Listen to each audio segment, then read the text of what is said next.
Welcome to the 115th episode of Silver Lining for Learning. Today, we are really talking about something that everybody talks about, but from a very, very different perspective or different perspectives. We're talking about creativity. Creativity has been in existence forever, but since 1950s, there was, a lot more educational research around creativity. And however, creativity has been reserved typically to talk about the creative people.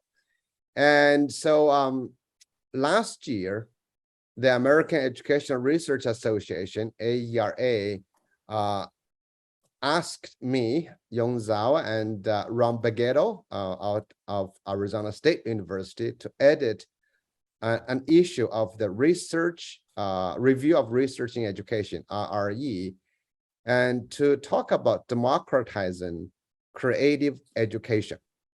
And so we received over 100 submissions.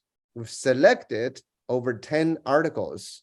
And out of the 10, we had two really significant contributions. This is not to say others are not significant, but this two are extremely relevant for today's conversation. It deals with the race, culture, and education. So we are very happy to have invited the authors and co-authors of these two articles and to share their perspectives and have a great conversation about this.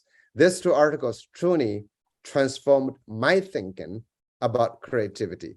So let's get started with Lori Patton Davis, please. Good afternoon, everyone. Thank you for having me.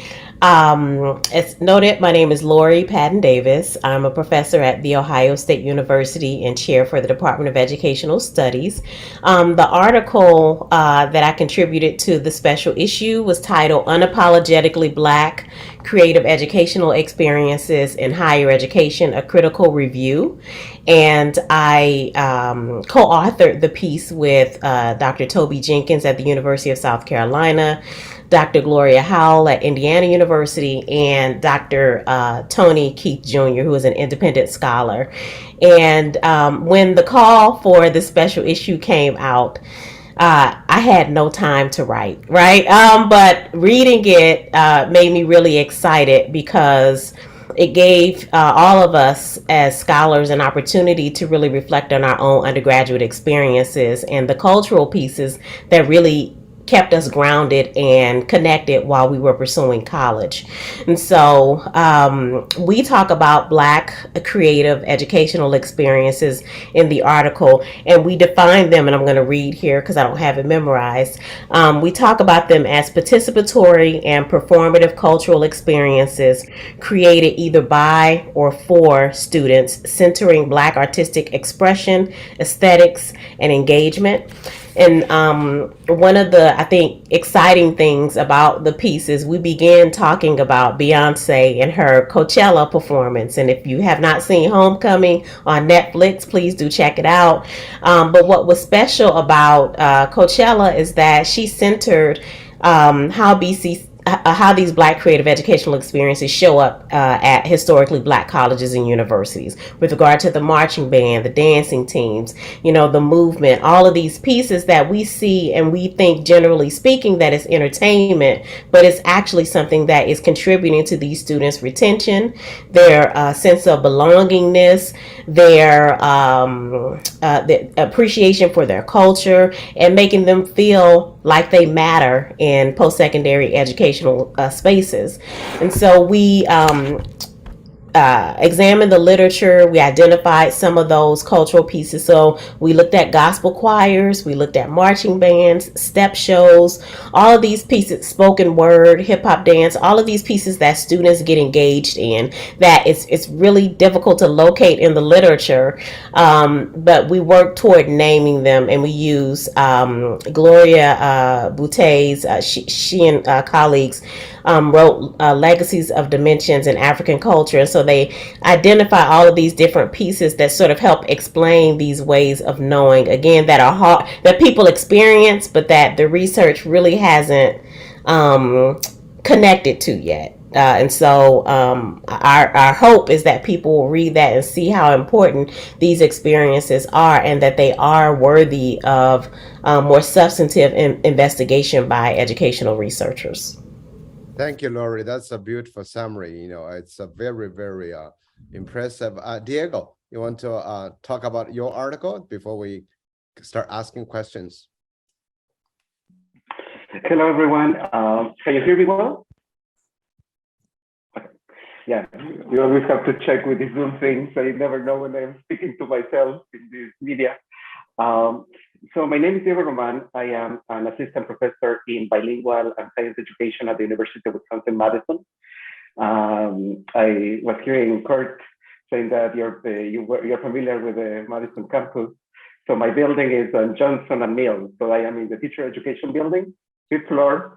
I work with teachers, with bilingual teachers, and trying to address the complexity of working with multilingual students, especially the ones who have been minoritized based on their linguistic trajectories and journeys. In the US, I work with Latinx youth in different states. I lived in Illinois, Wisconsin. I did my doctorate at Stanford in California. Grace, my co-author, she also did her doctorate at Stanford University. I work with Kenji Hakuta in multilingual education, and with Jonathan Osborne in science education, and with Nicole Ardoin in environmental education. And then I taught at Southern Methodist University in Dallas, Texas, after I finished my my doctoral studies, and then I'm back in Madison. I used to live in Wisconsin for 5 years, 20 years ago. So I am very happy to be back in Madison in Wisconsin. So when the call for proposals came for the issue, for the RRE issue, I contacted Grace, and I will let Grace introduce herself in a second, and Juan Miguel Arias, who is at Colorado College, and another colleague of ours, Quentin Sedlacek, who is a professor at Southern Methodist University. And we all work at the intersection of bilingual education, education for multilingual learners, and then and science education and environmental education, trying to understand how these fields intersect and could have productive conversations around the complexity of the Latinx category. So we were trying to understand, and in our issue, in our chapter, discuss how creativity, conceptions of creativity, also open the door for conceptions of the complexity of Latinidad. Like, how can we use the creativity research to mirror the complexity and the different dimensions of the Latinidad label, the Latinx label, and how that has evolved over the years, and whether that complexity has been addressed or considered when conducting studies or programs that have been addressing the characteristics, the opportunities and the challenges facing Latinx youth across the US. So when the issue came out, I contacted Grace. I am originally from Ecuador.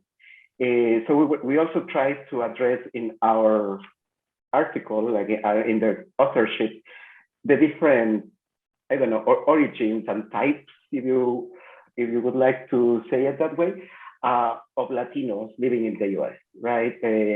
Some of us are US born. Some of us came when we were children. Some of us came later in life to their work or study. So again, I am from Ecuador, and I will let my colleague Grace and my good friend Grace introduce herself. Grace, please. Yeah. Thank you so much, Diego. That was a beautiful summary. When my name is Grace Perez, and when Diego reached out originally about this writing this piece, I was in the midst of finishing my dissertation and didn't have much of a time to do much, but I was like, I couldn't miss the opportunity to putting in paper a lot of the ideas that we have been talking about for a long time. So again, my name is Grace Perez, and I'm an assistant professor in civil and environmental engineering at Tufts University, and also with in the mechanical engineering department in the School of Education. And I primarily look at people's backgrounds, cultural, linguistic, racial, and how does that contribute to the kinds of ideas that we produce and to the kinds of solutions that get solved and the processes to go about those things. And I think what was very important, like if I can summarize in two ways, things that were really relevant in this article for me was the discussions we have about the Latinx idea, and how the Latinx idea served the purpose to unite us as a community, but at the same time, in occasions, if it gets essentialized, can flatten the diversity within our community that we racially and ethnically identify with different countries of origin or with different racial backgrounds and language backgrounds. And I thought that that was a cornerstone of this article that we wanted to highlight. Also, that it was about what Larson Billings called not the educational gap. I will paraphrase, not the creativity gap, but actually the creativity depth, that these communities are inherently creative, and that we wanted to highlight that aspect of these communities and make what recently the NSF director spoke about, make the invisible visible. So typically we don't read in the literature about these communities as being creative, but we know that the dexterity of ways that they use their language and their cultural background to thrive in the United States needed to be highlighted. So I think Diego, Quentin, and Juan Miguel, we had a lot of fun talking about these ideas. So it was a labor of joy, this paper. Thank you, Grace. Well, as the co-editor, we took great risk in both of you, both articles. It's a beautiful risk. It seriously expanded our idea. And now, Punya, you have a question or comment. Go ahead. Yeah, thank you. And thank you all of you for for joining us today, firstly, but also for the work that you have done and highlighted. Because I think that creativity for too long has been seen as being sort of psychological in nature. I mean, that's where it sort of most of the discussion in the educational literature comes from the psychology. So it's very individual cognition. What are the sort of processes going on in a person's heads? And I think that what you have done, and and other scholars have been pushing for in that research, has been that it is deeply cultural. That the fount of creativity really comes from the broader cultural matrix within which it functions. And I think some of the things that, Laurie, as you were speaking, I was reminded of this because there is this interesting tension in creativity work, and a couple of them, and I want to highlight one or two and want to get your responses to that. It's not a question as much as a point of sort of departure, for us to talk. So Cornel West once, he had this great piece. I don't know where he wrote this, but he said that jazz is so deeply rooted in the African American experience in this country. And by being totally honest to that, it actually achieved a universality which connected across cultures. So, and that to me has always stayed as like this really profound thing that, if you can really tap deeply into what your background, your ethnicity, that cultural matrix that you have, the richness that you have, that you can aspire, that it can actually reach audiences much beyond where you started from.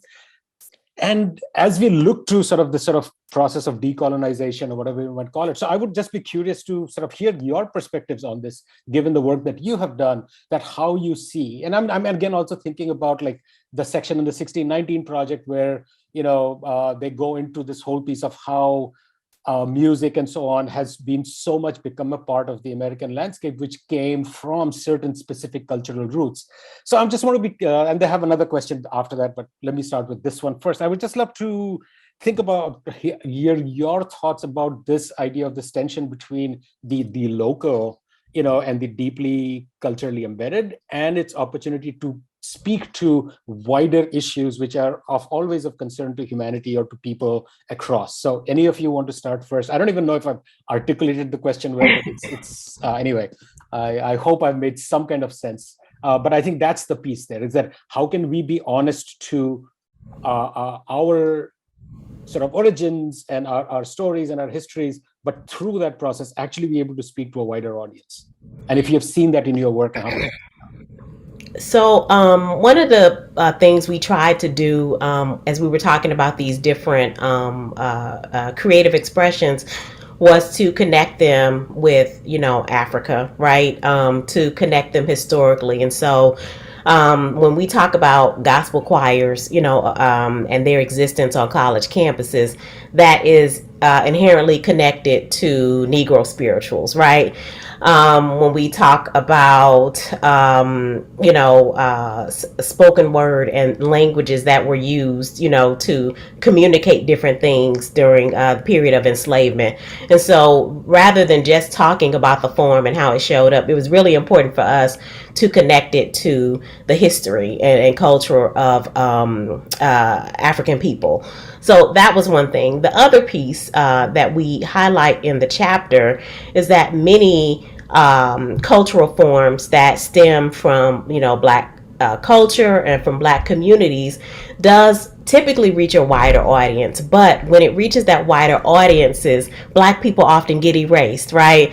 And so I think that there is the tension in that jazz has a very universal appeal. Music, all these different forms of music, dance, fashion, all of these pieces have universal appeal, but the connection to Black people often gets cut off. And we give the example, I think it might have been the Jimmy Kimmel show, where you have all of these creators on TikTok creating these dances, right? And they're Black creatives. But when the show occurred, there's a white woman, doing the movements and doing the dances. And so the question was, well, why not get the creators to come onto the show and do this? And so I think there's a really deep tension in that there really is a gift in Black creativity, right? A gift to ourselves and a gift to the world. But how do you share that gift and avoid the erasure that is so prevalent in it, right? How do you do that? And that's something, in the chapter we talk about Zora Neale Hurston's work, and a lot of people who call that out, right? But it still happens, in our present context. And so, I mean, that's what I would say, that there's a fine line, between sharing these things and being open. But those who connect with them have to be thoughtful to not colonize them, right? To not take them over, to not call them something else, but to, credit and to, uplift the communities and the people who are offering, these creative forms. Yeah, I mean, Diego, before I jump on to you, and I love, Laurie, what you just said, because I think one of the tensions that is inherent in creativity as a topic is because creativity is quite a bit about taking different things and putting them together in new ways. Mm-hmm. And so the whole issue of cultural appropriation becomes a point of complication there, because at some level, it is I'm coming from India, right? And I'm looking at Bollywood, which is like stealing things left, right, and center and coming up with this amalgam, which is this weird new thing. But it's also both stolen, but it is also original. And that's like a really interesting tension. And there's an issue of power here, very much so, right? Jimmy Kimmel being like a good example of who has the power and the voice and what's being shared. So thank you for that. So Diego, Greses, please. So thank you, Puya. For us, I think when we thought about, like in regards to your question about the creativity of Latinx communities, we wanted to look at the different communities that have been put under the umbrella of Latinidad, and how, for example, their music, their cultural representation, their histories have been either obscure or captured in programs that have been designed for quote-unquote Latinx students. So the point of departure of our article was, and one of our questions in our chapter was to explore the literature to see if programs in environmental education, broadly defined, have considered the experiences of their specific communities, like you were saying, like African American communities and jazz, that being very centered in a particular community and coming from there to the world. For us, we've explored kind of the same idea, thinking, okay, so if there has been a program or a research project or a curriculum designed for or that center on Latinx communities, have the communities themselves, these Latinx communities, been part of the development of such program? Have they had any role in the research that has been conducted in saying, for example, these are the topics that are important to us in this moment, in this location, rather than for Latinx in the US, right? It is broad construct, as Grace was saying, that captures some dimensions, but invisibilizes tons of other particular things that are relevant to a specific people in the specific areas and locations. So we look at these human nature encounters, trying to understand where is the Latinidad, Latinx there, and how that is conceptualized, or whether that is conceptualized in some way or another, or just Latinx is added as kind of an additional thought when a curriculum, like an adaptation to curriculum, like, for example, when I work with in science education for multilingual students, usually I find that curricula has been designed for mainstream, white, monolingual English speakers, and then they asked me to help in adapting or modifying the curriculum for a Latinx multilingual community. Rather than saying, let's start with a multilingual Latinx community with this particular characteristic to design a curriculum, rather than adapt it and add these ad hoc adaptations for different communities. And those adaptations are mostly broadly defined. So kind of sometimes like what Grace mentioned, essentialized, like that the Latinx communities were not born in the US, learned English as a second language, rather than specifically considering who they are and embedding that into the design and development of research or curriculum. So Grace, if you will, I don't know if you want to add something. I think you did a beautiful summary of it, Diego. Thank you. Yeah. Thank you all.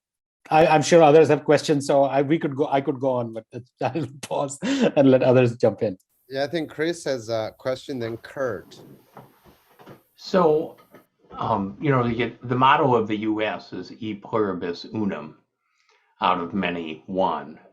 And there is this tension between the one and the many that I think you articulate really well. One way that I've thought about this is if we imagine Venn diagrams, where there are circles with labels on them and the circles overlap, you can say, well, this person happens to be Latinx, they're male, they're gay, they're low SES, blah, blah, blah. And then somehow at the middle of all those stereotypes, there's this tiny point where they overlap. And you say, well, that's who you are. And that's always seemed wrong to me. That's always saying, well, it's the stereotypes that really define the person. And there's another way to think about it, of course, which is to do it the other direction and to say, here I am. And because of who I am, I inform what is Latinx, what is male, what is gay, etc. And I may be wrong, but what I'm hearing is that you're really speaking to the latter and not so much speaking to the former. Is that fair? Yes. So we're trying to understand from the bottom up, like you, Chris, were defining, like how do these communities define themselves in this context in which they have been called Latinx, and we did a little overview of the evolving nature of this terminology and categorization, and Hispanic, Latinx, Latino, Latine, and how whether that has changed and And like Grace mentioned before, the pan-ethnic label that allows for these common search for common goals, right? Like voting, getting resources for schools, and how, for example, Latinx communities, it feels like Cuban communities, Mexican American communities, Puerto Rican, were ignored when they work on their own because they didn't account for enough numbers to reach to gather the attention of politicians, right? So through the label of Hispanic, Latino, Latinx, this strategic pan-ethnic grouping allows for participation, but at the same time, it obscures the particular characteristics of the group. So the tension that you mentioned is like, on the one hand, it allows for some gains in mostly political, perhaps representational in some ways, but taken too much in that direction, it obscures who they are. Like, so how we ended up being this is not meaningful if you do not consider how each particular individual define themselves in relation to this broader context, and in particular in relation to this labeling that has taken place in the US with what Grace mentioned, these intersections with race, with racialization processes, with all of these characteristics of immigration status that define or have impacted how we perceive and are perceived as coming from Latino or Latinx backgrounds in the US society. So I completely agree with you, Chris. That's the approach that we took. And just if I may add something also to realize that there are limits to that agency that communities may have because of the histories of colonial histories and politics. And to give you an example, for instance, the Dominican community with whom I identify with, it is difficult for Dominicans to acknowledge their Blackness and to be seen both as Latin for their Latinidad and their Blackness, and that is a result of the history of the community, and it is something that we need to acknowledge and to grapple with. And when we are thinking about creativity, when we are thinking about how communities identify and engage. And it was something that came up on multiple occasions when we talk about the geographical locations of the Latinidades in the United States and what it meant for these different research projects that were happening in different points in the US to be part of the Latinx community. You know, I know Kurt has a question, but Chris' comments, Punia's got me won't ask a question since I because it's very hard to get a group of people so diverse, honestly, together. You know, so this is a wonderful group, and reading your articles got me thinking. Well, even before that, I was thinking a lot about social and emotional learning. As you know, SEL has become very popular. I reviewed it. Many states have adopted standards. I've always had the question about how social and emotional learning is defined, has a sense of racism. So in essence, if it's defined based on a white suburb Chicago group, and your children shall follow this, otherwise they're maybe socially and emotionally unsound. We need to deal with that. So I think social emotional learning is always a good thing. We want healthy people, but what defines socially and emotionally healthy may be subject to different community, different culture, and different groups, and of course the individual variations. So I was just wondering, invite you to comment on that. I might go edit another special issue on social emotional learning. You know? So I was just wondering, what do you think about that? It's like creativity. You know, when we had creativity, we have one way, then we apply to everybody. Everybody goes takes divergent thinking test, and you are creative, which is of course stupid, but we do that. So I just wonder about your reaction to my view of social emotional learning. Now, if I can just jump on that, Zhao, I mean, the last point that you made, I mean, all creativity tests are like, how many functions can you find for a brick? Like, that's like, you know, the contribution of the past 50, 60 years of creativity research still is how many novel functions can you find for a brick? And I just find that so culturally and socially impoverished as a way of even thinking about it. So just again highlights, I think, the importance of No, work comment on social emotional learning, because yes. now it's very hard to get so many people from different. That's okay. Yeah. Anyway, I just wanted to make that point. No, you can comment on that too, Pune. You are considered, you know. No, I would love to hear from our guests. I just wanted to make that.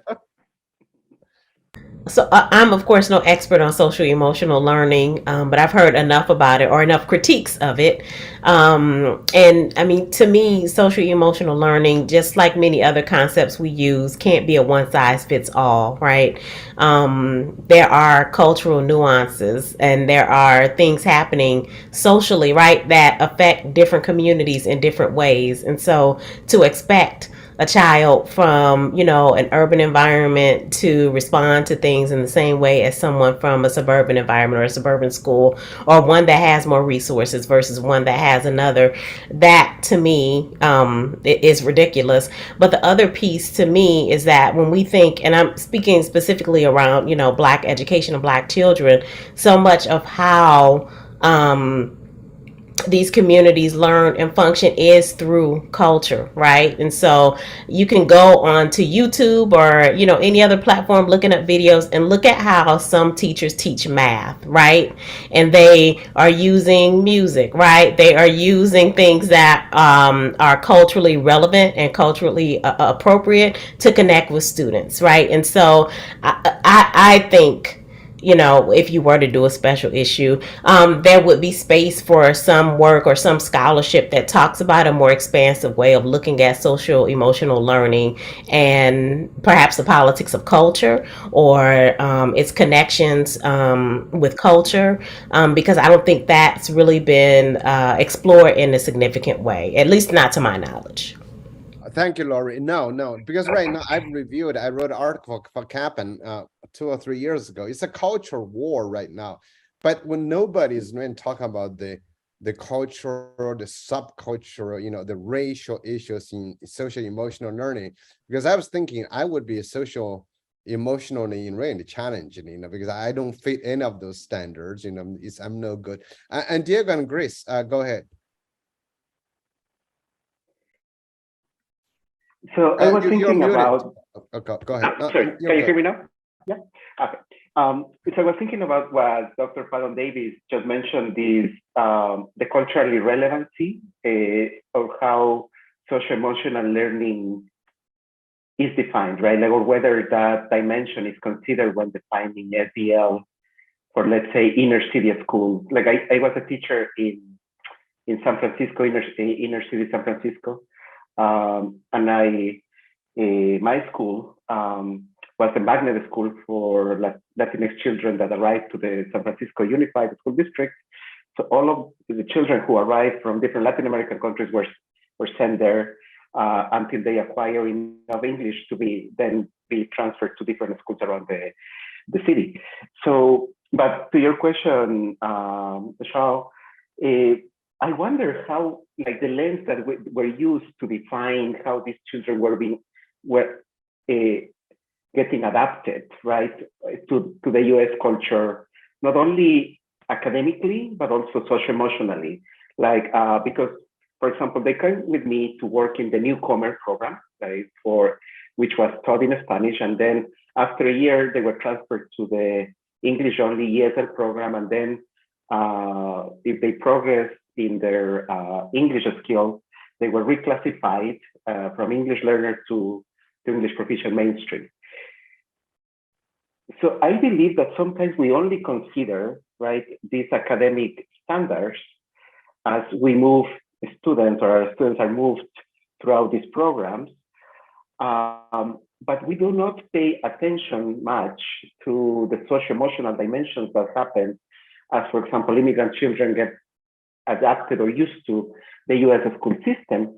And when that happens, that is done through the lens or this one-way lens, right? In which either you assimilate to what we consider as appropriate behaviors in this type of classroom, or you are not adapting well because you're different. And then we enter into these othering processes of who gets to define the mainstream versus who is not, or who deviates from this norm. So, yeah, so I wonder, I do not know almost anything about the ESL literature, but when I work in the language studies programs in which I work, we look always at who is defining, for example, a standard American English, right? Who gets to define what is considered acquiring the language in a proper way? Like whose standards are serving the need, or whose needs are being served by these standards, or whose agendas are being served by a specific criteria that we use in the schools to as measuring of success or measuring of moving or progressing in a particular program. Thank you, Diego. Grace, I was just wondering what your thoughts are. Yes, so I have more questions than thoughts, and just like Lori and Diego, I have very limited knowledge in the area. So take everything that I said with a grain of salt. With all good ideas, there's a slippery slope too, because we need to consider, from my perspective, the cultural nuances without reducing these communities to specific kinds of behaviors, which is the way that sadly sometimes some ideas get taken up. Oh, these communities will behave in X, Y, and Z ways, and therefore we only respond in these ways. And it's something that I'll be careful about, or like in thinking about making social emotional learning more culturally attuned. And yeah, so considering cultural and context is important, and in line to the examples that both Lori and Diego have mentioned. In some of the research that I have done with undergraduate students who are Latinx from Spanish-speaking communities in the US, who typically are seen as, typically we imagine the Spanish-speaking communities as being foreign, even though most of them have been in the US for generations. So when these students go through a schooling and go all the way into undergrad, they have basically acculturated into the system, but also they are expected to acculturate into a STEM, into the ways of knowing and speaking of a STEM, and they are battling all of that. And very well-intentioned professors and people who want to foster their cultural background. Some of the students that I have interviewed, they have reported that they speak to them in a way that they think is culturally sensitive. And most of the students find that actually offensive. And they don't have that connection. So to also understand that this is a two-way street. So what we think may be in support of the social emotional learning of these communities may not be actually landing in the way that we are expecting, because again, we should be careful into thinking about that culture is basically essentializing people into falling into certain categories, and to understand that within our very diverse communities, there's a lot of differences in them based on geographic and particular context of the places where we are, with whom we are interacting with. Well, thank you. This is actually quite interesting because, as you can see, we all talk about, when you're adults, different cultures. We talk about cultural responsive pedagogies. We talk a lot about those. But in schools, because of the implementation of social and emotional learning, children actually could be punished for another reason now. not just because of test scores, but also that you're not socially, emotionally, you need to be modified, need to be fixed. But thank you so much for that, Kurt, you're going to ask a question. Yeah, we have a question from an audience member in YouTube. I'll get to that in a second. I want to say I'm enjoying listening to the conversation so far. I do have a creativity testing website that's probably hit a lot. One of my graduate students who studied with Richard Mayer for undergraduate, kind of one of the most well-known ed psychologists in the country, came to IU for a doctorate and asked me if I'd like to create a creativity testing site maybe 20 years ago, and it's still up, and people are still asking me questions on a weekly basis about what advantages and disadvantages of different tests. But I can see from this conversation what we explain at the website falls way short, and we should it's in need of an update. I also say that I went to UW-Madison for my doctorate to work with creativity experts. My advisor, Gary Davis, wrote the book Creativity is Forever, and I heard it's coming out in the 6th edition or something like that in the not too distant future. So I've been interested in this topic, but this conversation has taken my interest in different directions. So thank you for all that you've had to say so far. And I want Young to send me the articles. I didn't get the articles. I didn't get the message on them. So I will read after this. But Dodsy's going to ask a question for all of us. He, in particular, Punya, and then everyone else can jump in. He says Cornell's quote is fabulous, but at the same time, creative minds like Cornel West are not very much welcome in mainstream academia. How can this be explained?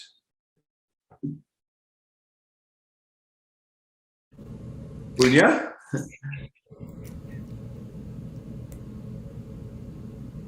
Go ahead, Laurie. I was just writing a message here. I'm having some internet issues, but I will jump in. I'm listening. Okay. I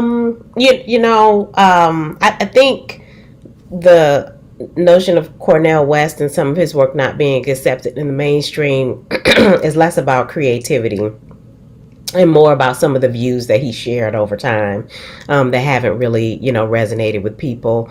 But I will say, if you think, I want to say it was this past academic year, but I could be wrong. I know that he positions himself or situates himself as a public scholar.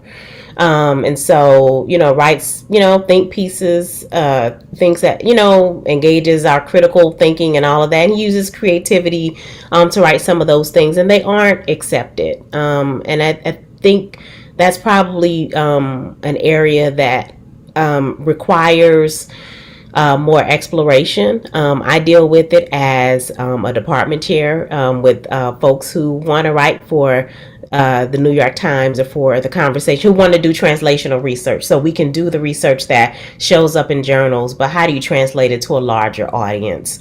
And to me, that is often how research that allows us to be more creative gets treated, right? It's how do we then translate it? How does it reach a broader audience? How does it land?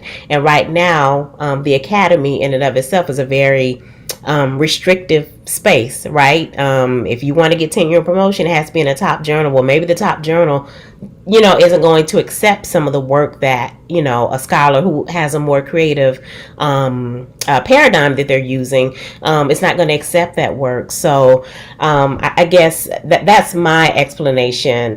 The how we think about scholarship is very, very limited, right? It's really restrictive, and so to go beyond that could result in a faculty member or a scholar being penalized for that work. Or if they're going to engage in, I guess, traditional scholarship, the pieces around creativity have to be the right. I do this standard scholarship, and I do TikTok videos, or I do YouTube videos, or I do these other things. But the academy, I think, is very limiting in how it allows us to engage our creative side. Very limiting. And, it's not just the journals and top journals, it's our fellow colleagues oftentimes in our own departments or in adjacent departments. It's the conferences, it's the summits, it's the workshops, it's the books, it's the whole 9 yards that's really limiting instead of expanding our creative Kurt, side. Yeah, that's only some scholars. People like me would never restrict anybody. We allow the best to show up. Don't worry about it. Just other people, not on this show. Okay. Anyway, I think Chris, you have a comment. Chris, well, I can just speak about Harvard, which is probably an extreme example of what we're discussing. Beyond the very, very narrow definition of scholarship, to be tenured at Harvard, and only full professors can be tenured at Harvard, you have to get letters from 15 people who are world class, certifying that you are world class. So the the promotion committees, identify comparands, and they identify people who are world class, who are capable of writing these letters, and ask if this person is there. I once had 3 minutes with the president of Harvard, and I chose to use my 3 minutes to attack this system. And what I said is basically, in any field that's emerging, you have no idea who's world class. It's an emerging field. And you often don't have any idea what the standards are to apply to be world class. So that by limiting its tenured full professors to people who go through that filter, you're ensuring that there is no field at Harvard that's emerging.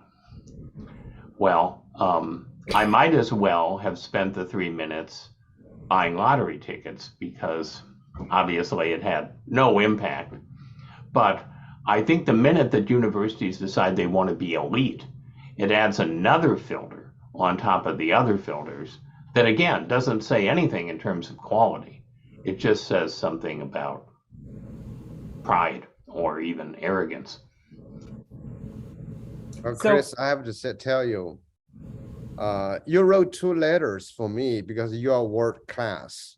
That's why I have a job. So thank you. That is amazing. So this I am world class. That's right. let me be clear about this. I am world class.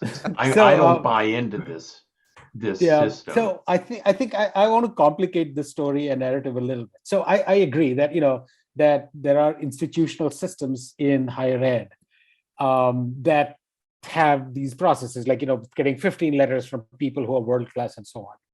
But there are 2 other things in place, I think, and coming to this question that Kurt started with, right, that Dodzi wrote to us, and this is not specific to Cornell West.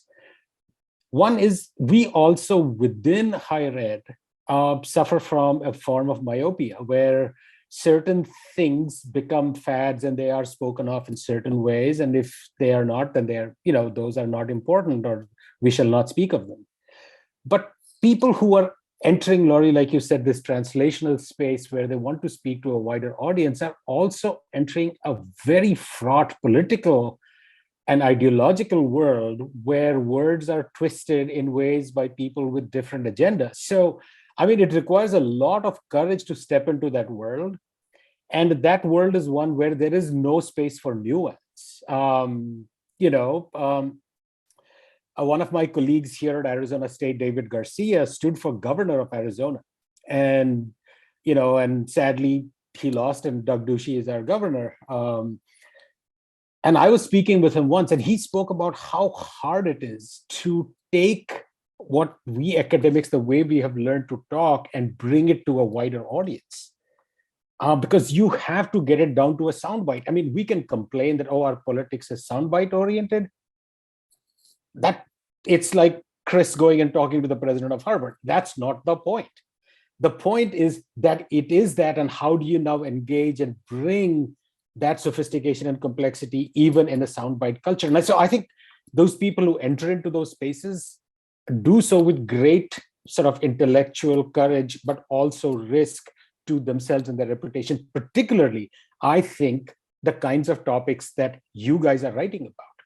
These are words which can be distorted and manipulated in ways that can destroy entire careers. I mean, we are seeing that happen around us. So I think this issue of race and culture and power, whether it's creativity or social emotional learning, is just a very fraught set of issues, because they get to, I go back to the point that Chris started with, right? That e pluribus unum, it gets to that, like, what is the one? What is the many? How do the many become the one?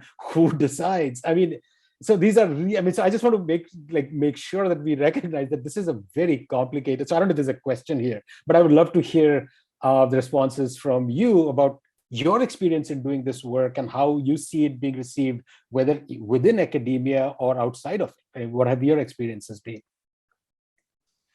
And if I may, I think for us, first, and I think we talked with Grace and Quentin and Juan Miguel, thank you for giving us this opportunity, Jon and Dr. Veguedo, because for us, this means as junior scholars, all of us are assistant professors at each of our institutions. So being published in a high impact factor journal help us in getting to, the associate professor level, all of our tenure cases, which many of us are not familiar with if you don't come from inside. We do not know the system. Like when I started academia, I didn't even know about tenure. Like I didn't even know what that meant and how you get it, the networking that you need to do to get your letters of support when you build your tenure case. So how do you create this network where you should send your work to be known and published, so you are considered, what Chris was saying, a world-renowned expert? Like all of this, you need to know. And if you don't know, your work can be great, but you might be sending it to the wrong journals. You might not be talking to the right people. You might not be presenting at the right conferences. So it's the knowledge of the system that sometimes minoritized scholars, we do not know if you don't come from a particular academic backgrounds or all of that. So, and what Jon was saying, thank you for taking the risk with us, because that is how we change and diversify fields, right? Like what Chris was saying, like when we talk with people and say, well, what dimensions are we considering to grant tenure to individuals? What other type of work, like Kurt mentioned, writing for newspapers. Like with Grace, we talk with teachers. Like I work with teachers in rural Wisconsin who work with Latinx children. So there are districts in rural Wisconsin that are majority Latinx already, in rural Wisconsin, parents who work in farms, dairy farming. So I talk with teachers on how do we get to know these Latinx communities? How do we work with them? But then I wonder, I'm doing all of that work. And then, but that is work that I'm not writing, right? Like that's not time but it's meaningful, it's impactful. And having this balance on how to balance that, and also developing a case that you are worth of tenure, right? And in issues that we deeply care about, like Laurie was saying, with working with our communities, right? But that takes time, because you need to develop rapport with your communities. You need to go there so they trust you, so that you get to know them, they get to know you. That is not going to be in writing, right? But it's so important. And if we really want to reach communities that have not been reached in many different ways, then it's also thinking about why Dr. West, like how that these different opening up spaces, right, for dialogue, for different ideas that may not agree with what we think, but are also very important in various dimensions. So I just want to add something, since Diego mentioned, this issue, when we proposed to AERA, they invite me, so I said I want to invite it wrong. So we had to make a proposal for 2 issues. And so the AERA Publications Committee has to agree. So in essence, they took a risk in us. We said we want to deal with the creativity, but from a different angle. And of course, next issue will be on what I call side effects of education. I welcome you guys to submit that. It's a big journal, and it's an annual journal. So when we took this, we deliberately deviated from the traditional creativity journals. Remember, Ron is the chief editor of a big creativity journal for over 10 years. So he knows that field very well. So we are really deviating. And that's why we wanted to bring new perspectives, different people. So we're very thankful that you did this. And Puni, I know you have a summary question, and then Kurt will talk about next episode. I can't believe an hour runs by so fast. No, I'm looking at the clock at 6:25. But I have to say, I have an incentive for this episode to get over, because my family is downstairs at the bar. It's happy hour. So I will hop up the moment the session is over. They're holding my drinks for me, so to speak. Anyway, so I think that the work that you guys are doing, which is deeply rooted in particular context and cultures and the rich legacies and stories within that, I wonder if you had to, in brief, give one or two suggestions, whether they would be of the kinds of questions we should be asking in creativity research or the kinds of methodologies we should be engaged in. What would that be? What will your advice be to the next generation of creativity scholars coming along, based on the work that you've done? We have around 3 minutes, so 30, 40 seconds each, and then Kurt can jump in. I'm going to start in the reverse order here. So Grace, why don't you go first? Then we'll do Diego, and then Laurie, you get the last word.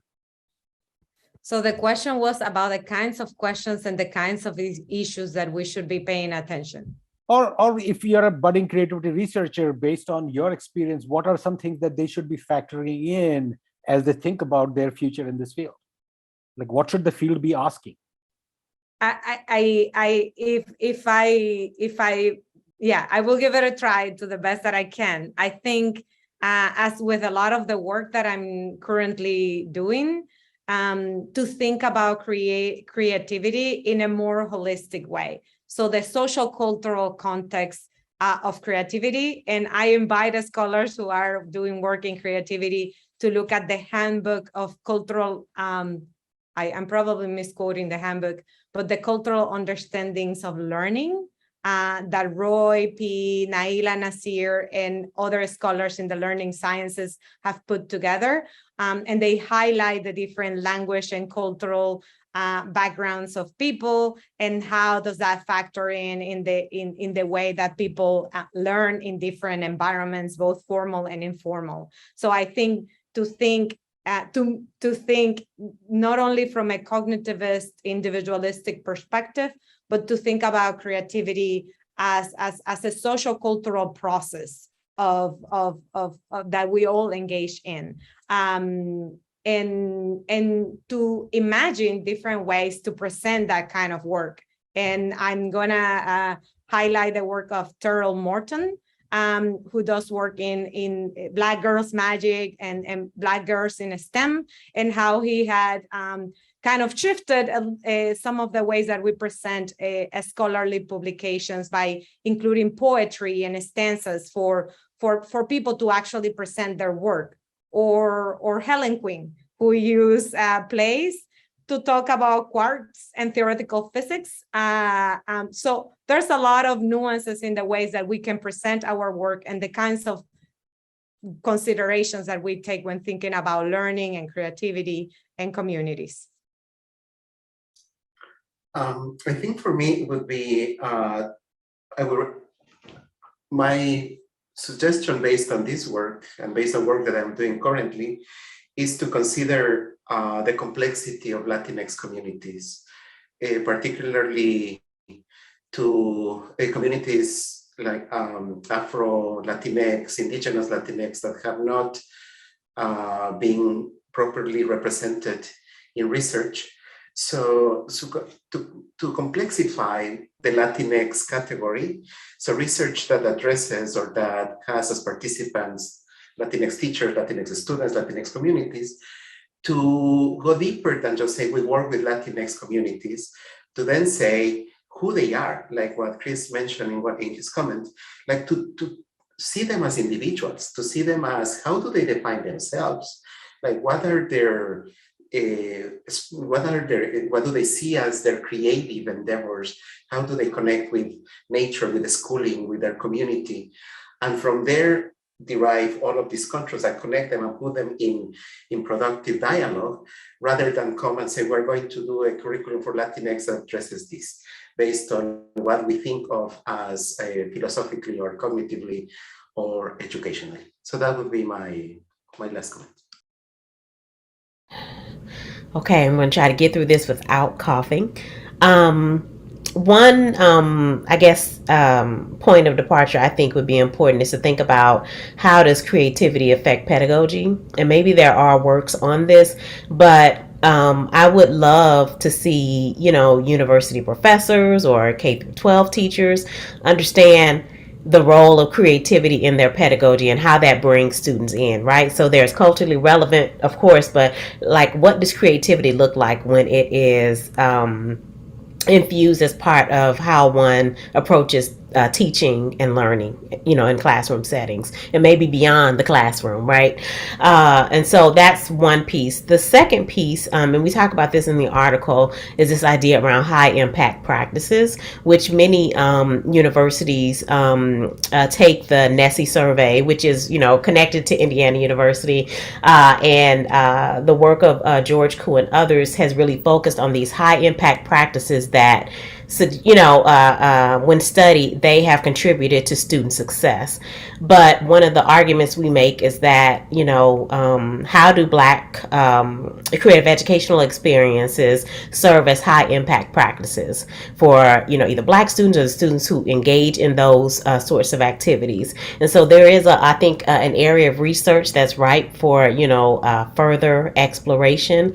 And then I think the last piece I will say is the importance of history. So not just taking a creative form and going with it, but also spending time, understanding the history of it, right? And how it was created or how it came about, so that students or those who are teaching have a more robust understanding around the meaning that it might have for a particular community or a particular group of students. But so I will stop there.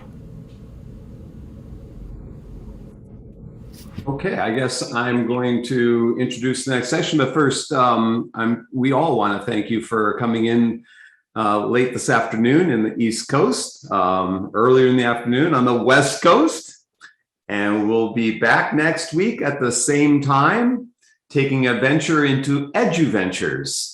And we'll talk to Richard Garrett, who I've known for 20 years, back when he was at the Observatory for Borderless Higher Education, which he founded in the UK and brought with him to Boston. I wrote a paper called The Perfect E-Storm back at the time, which was really a book. He's going to bring along with him a colleague named Kim Reed, who's a former student of mine, lo and behold.